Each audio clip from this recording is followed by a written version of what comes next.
Hey y'all, I'm Caitlin Albritton. Today I'll be going over how I like to cut Hyalite Opal, also known as bubble opal. This particular kind of hyalite is only found in one known place in the world, in Milford, Utah.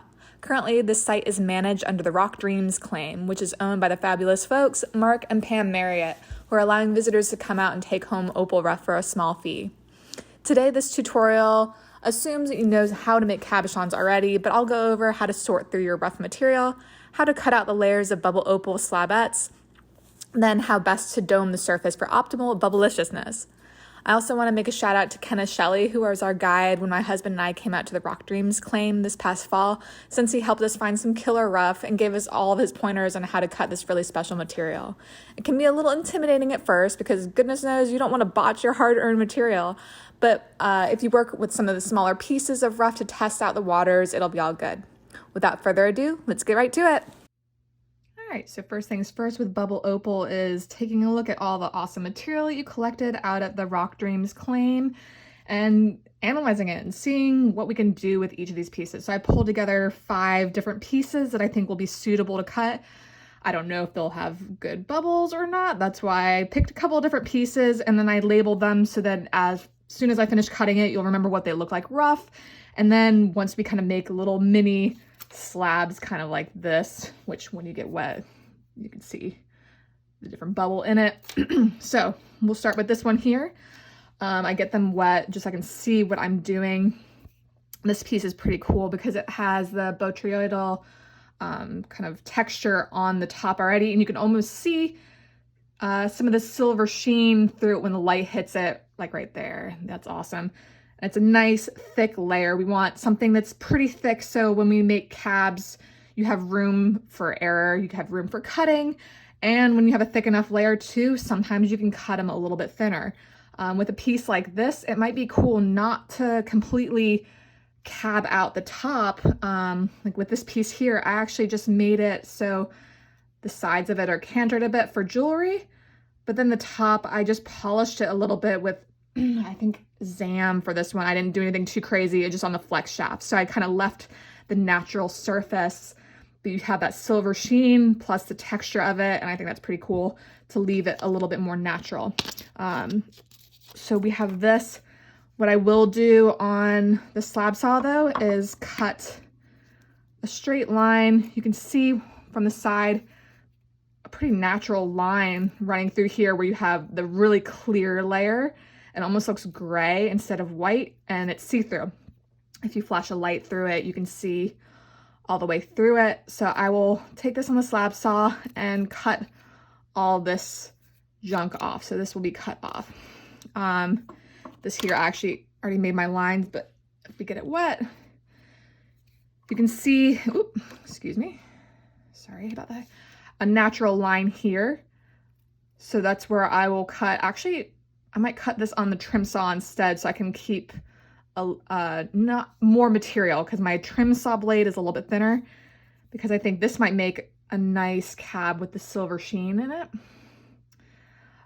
So there's one slab here.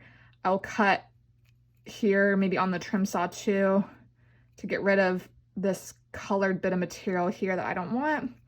And then I have a nice thick layer here that potentially you can cut in half again, which I'll take a look at. So I'll trim here and here first, show you, and then we can decide whether or not we need to cut again to make 2 thinner slabs instead of one extremely thick slab.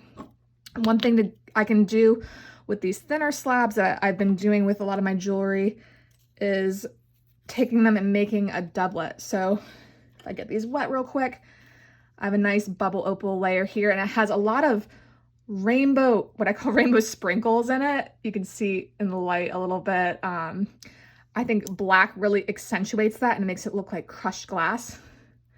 And you can make a doublet. So I would glue this on the back here. This is just a piece of black, oh, this is obsidian, excuse me. Black obsidian, so really accentuates the color. You can do different colors too. I've done purples, greens. This is a piece of jewelry I made backed with malachite. So it's just a fun way to kind of make it pop a little bit more. So now we'll move on to number 3. Get this wet so I can show you the layers here. So you can see the common opal layer on the top. It's got a lot of banding that just like too many laminations. So you don't think you'll have the bubble in that.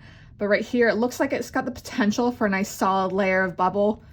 Even on the corner here, when the light hits it, I can see a little bit of silver sheen on that layer here. So what I'll do is I will cut here and here. So I have a nice thick layer here of bubble. So you can see this is kind of opaque, and then this is more of a transparent layer, and that's our good bubble layer right there. All right, next we have this one. As you can see, most of the bubble is in the top here, or should be, technically speaking.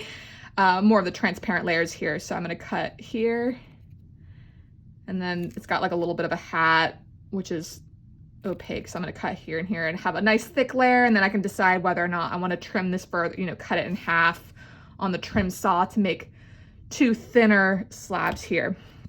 And last but not least, we have this guy here. Because he doesn't have too much on the surface, I'm gonna just actually grind this layer off on the 80 grit wheel. I have like a flat lap on the side of my Cab King that I'll grind off instead of trying to cut, you know, on the saw blade, because it's like a millimeter, half millimeter thick. It's just not worth, you know, cutting on the slab saw. But I will cut off this bit of yellow, and this will be all my junk here. And then once again, we have a nice thick layer. This might be worth trimming again. You can see a fracture line here, or kind of a natural line that might be worth cutting along. We'll have to see once we kind of cut this in half. We also have a fracture line here that runs through the material. So this might actually end up splitting when I trim it, but I will take these over to the slab saw, and then we'll bring them back and we'll kind of see how they look from start to finish. Here's a fast forward take at the slab saw, trimming off all that extra material. I made sure to have links for all the equipment I'm using in the description below, so you can find them if you're building a home shop. All right, now that we've taken everything over to the slab saw and cut things up a little bit, we can take a look and see what we have. So this is the first piece, number 1. I just cut off the back side of this here, so I still have the botryoidal texture on this front side, and then we have the back side here. Now, because there's still a little bit of, I don't know, yellow inclusion and stuff, I can start to see a little bit of kind of sparkle, maybe a little bit of bubble, but this is a piece that I think I don't want to go too crazy. I can see maybe I could have cut a little bit more into there, at least to, it might be hard to see on the camera, but I will take this over to my 80 grit diamond wheel on the flat lap and grind this down slowly so that I don't cut into any bubble layer, the bubble layers needlessly. So this is one where I will take this and kind of slowly grind that back down. So I'll video that in just a bit. This is number 2. I cut off the backside. I think there was just a color, maybe a yellow and a red layer on this backside here, and I don't really see anything. It's wet, but I didn't see anything. And then I ended up taking it to the trim saw where there was a thin layer here where you could see there was a natural line kind of through it, and I cut that. So we have this botryoidal layer, which I may or may not keep, whether or not I want to cab this or leave it textural, I don't know yet. But this is where it's interesting. You can start to see bubble layers as I kind of move it in the light. But they look like they're kind of cloudy, which means that they're kind of more further back into the stone. So what I'm gonna do, I can kind of see where it's transparent, and then it kind of gets a little bit more opaque-ish here. So this is another one where I'm gonna cut off this layer on the flat lap slowly so we can kind of see what's there without kind of destroying the bubble. I like to grind both sides, so I'll probably also flat lap this side since it's not quite smooth and bring it down. And you can kind of see what, you know, as you start cutting each side, you can see which layer of bubble you like best as you're working it. So that's that. Number 3, so this is the kind of chunks that were all together in 3.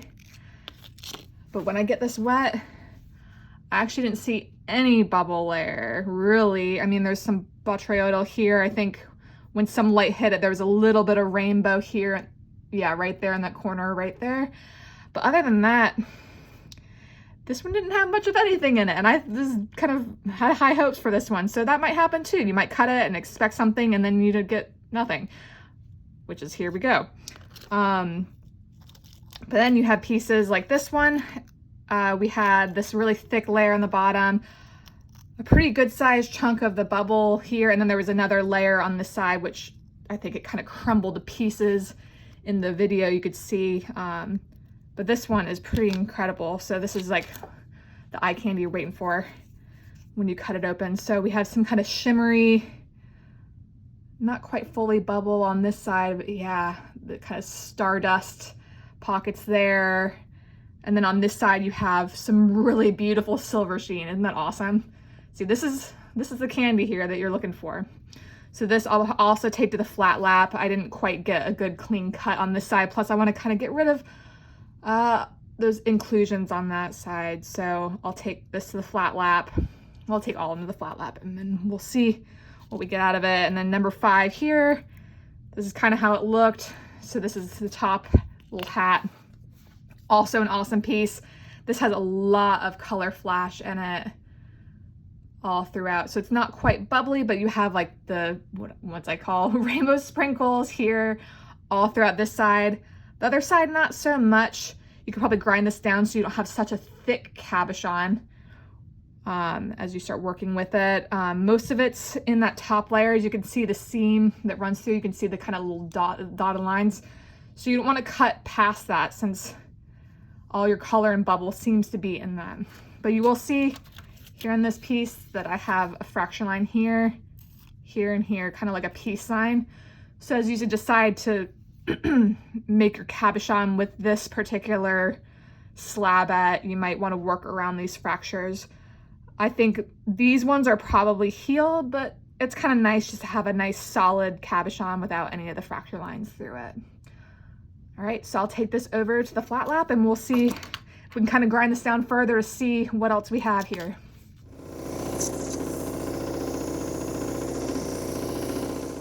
All right, now that we're back from the flat lap, we can show you some of the progress that I did here. So this, I flat lap the back here and you can see a lot more of color. So I can see it, there's a lot of rainbow and kind of more of the sprinklies rather than the bubble coming up on this side. This side, it had the botryoidal on the bottom, and then I decided to cut it off at the top so you could see the difference. And you can see there are some kind of bubble inclusions further in there if you want a traditional cab. So for at least this piece, there was kind of hidden bubbles underneath it. So sometimes I like to do that. You can cut a little bit off. You can see this is flat. This is where it's still natural here. And you can make that decision, you know, after seeing a little bit, testing it out and seeing how it goes. So there's that option. This is the next piece here. I flat polished both sides here, or I guess flat cut. This has some interesting, a little bit of sheen on this corner here. So you could leave it natural on the side, cut the back, and then have a two-sided cab, which would be great for jewelry. And this piece, this was actually the inside here, which I thought wouldn't be as interesting, and perhaps this side would be more interesting, but I actually like the look of these bubbles better than this other side that I cut. This one, they're a little bit more muted, a little bit more hazy. So that's what I mean by cutting both sides and then making your decision of which side is going to be face up. So I think this would be a good cab to be face up, face here, and then this would be the back side here. So that's that one. We're going to skip number 3 because once again, that didn't really have anything of interest in the, I didn't see a lot of bubble in it. This is really great silver sheen. I cut a little bit more of that, but I'm going to get the rest of that maybe later when I go to cab it. Even the back side is really pretty. You have a little, just a different kind of patterning through it. What's going to be difficult with this piece is you can see it's a little bit thicker on one side than the other, so it's not that completely even thinness. So if I were to make a cab and I want this flat on the surface, you're going to have to kind of alter the back to make it parallel with the top here. So I might do a cab out of this one as an example, and then I'll do a cab out of this one because I really like all that rainbow in it.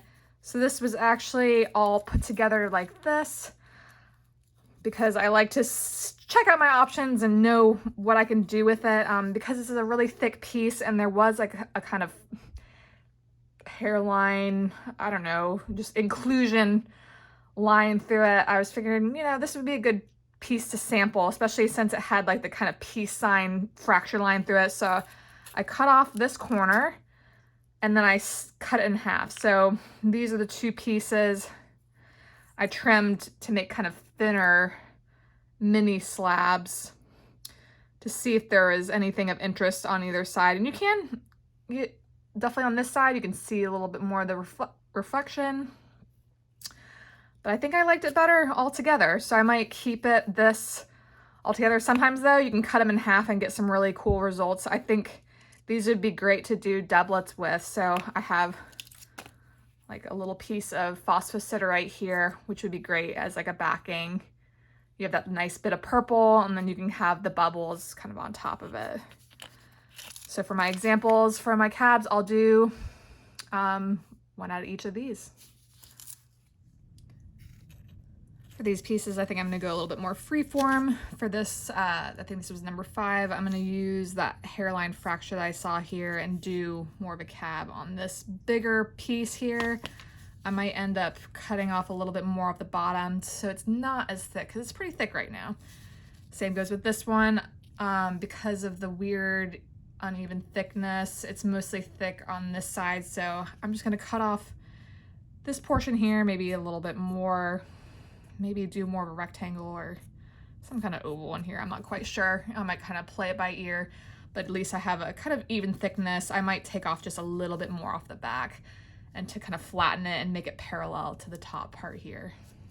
So I was trimming apart this piece here. These two chunks kind of splintered off here. So this was some of the silver sheen at the top.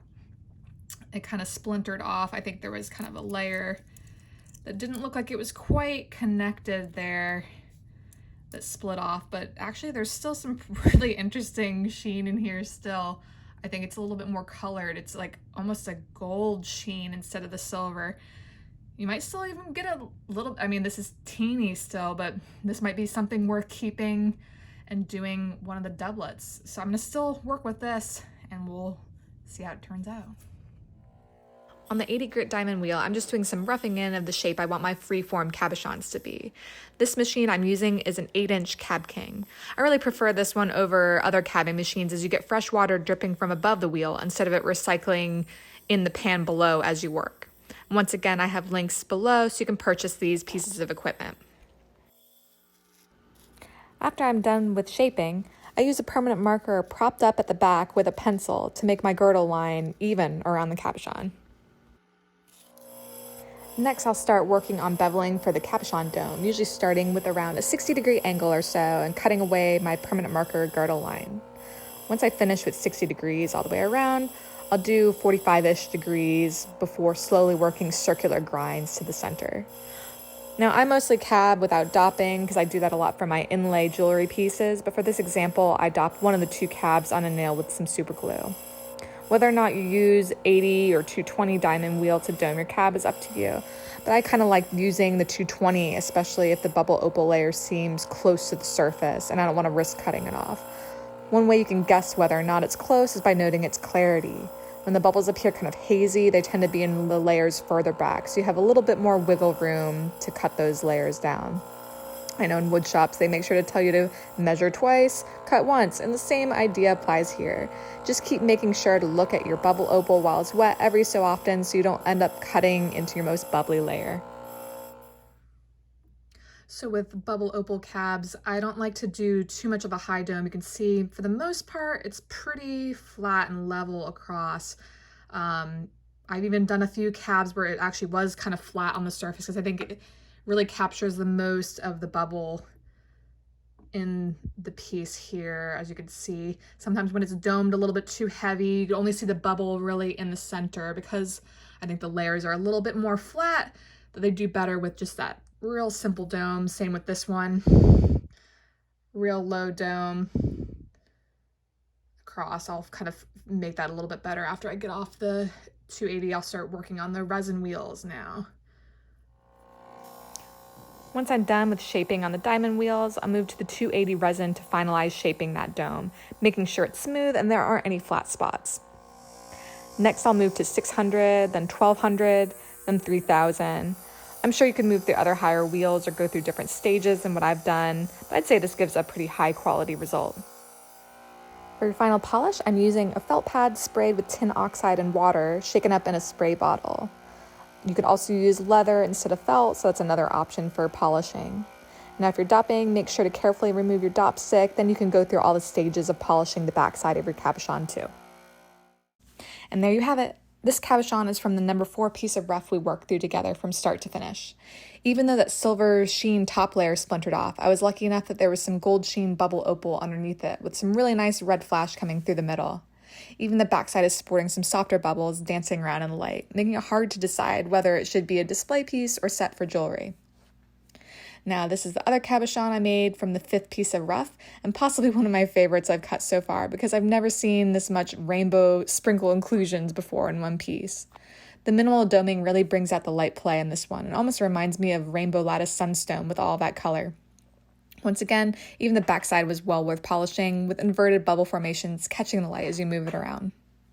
Well, I hope you enjoyed my tutorial on how to cut Hyalite Opal, and then it'll give you some ideas on how to tackle your own material if you've collected some or plan on doing so. Thanks for watching and happy cabbing, y'all!